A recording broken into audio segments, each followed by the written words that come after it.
আসসালামু আলাইকুম এভরিওয়ান, আমি ফাহমিদা। আজ আমরা জীববিজ্ঞানের খুবই গুরুত্বপূর্ণ টপিক পড়ব, যেটা অনেকের মনে থাকে না বা এলোমেলো করে ফেলে।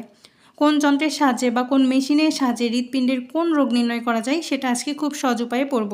চলো শুরু করি। প্রথমে আসি এক্স রে।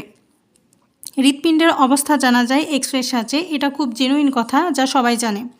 পরেরটা হচ্ছে ইসিজি। ইসিজির প্রথম ওয়ার্ড হচ্ছে ই, শেষ ওয়ার্ড হচ্ছে কি জি, ইজি।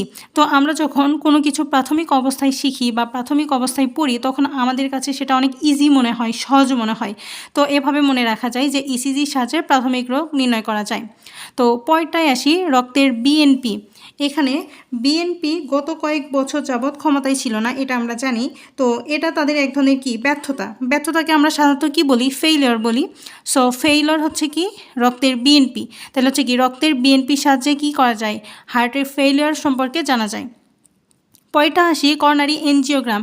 এনজিওগ্রামে ও আছে, আবার হচ্ছে ব্লক লিখতে আমরা সাধারণত ইংলিশে কি লিখি, ব্লক, BLOCK।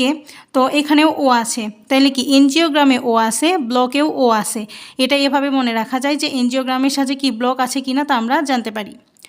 পরেরটায় আসি এমআরআই। এমআরআই এর প্রথম ওয়ার্ড হচ্ছে কি এম। আমরা জানি এম ফর কি হয়, মাসল হয়। মাসল মানে কি পেশি। তো হৃৎপিণ্ডের পেশির অবস্থা জানা যায় হচ্ছে কি এমআরআই দ্বারা। তাহলে কি হয়, এমআরআই দ্বারা হৃৎপিণ্ডের পেশির অবস্থা জানা যায়। পরেরটা আসি ট্রোপোনিয়ন আই। এটা হচ্ছে হার্ট অ্যাটাক হলো কি না বোঝা যায়। এটা মনে রাখার টেকনিক হচ্ছে অ্যাটাক লিখতে এ ব্যবহার করা হয়। প্রথম ওয়ার্ড কি এ, তারপর হচ্ছে কি ট্রোপোনিয়ন। এখানে ট্রোপোনিয়নের প্রথম ওয়ার্ড হচ্ছে কি টি, তাহলে হচ্ছে কি অ্যাট। এভাবে মনে রাখা যায়, কিন্তু এখানে মেইনলি মনে রাখতে হবে ট্রোপোনিয়নের পর কয়টা আই আছে। একটাই আই আছে, এটা মনে রাখতে হবে। আরেকটা আমরা যেটা মানে বাকি রাখছি সেটা হচ্ছে ইটিটি। ইটিটি হচ্ছে আমরা যদি এই প্রথম কয়েকটা এবং শেষের কয়েকটা ভালোভাবে বুঝি, জানি, মনে রাখতে পারি, তাহলে ইটিটি আমাদের খুব একটা পড়ার দরকার নেই। তো এটা এমনি আমরা একবার তবুও রিডিং পড়ে রাখবো যে হৃৎপিণ্ডের কার্যক্ষমতা ভালোভাবে জানা যায় ইটিটির সাহায্যে।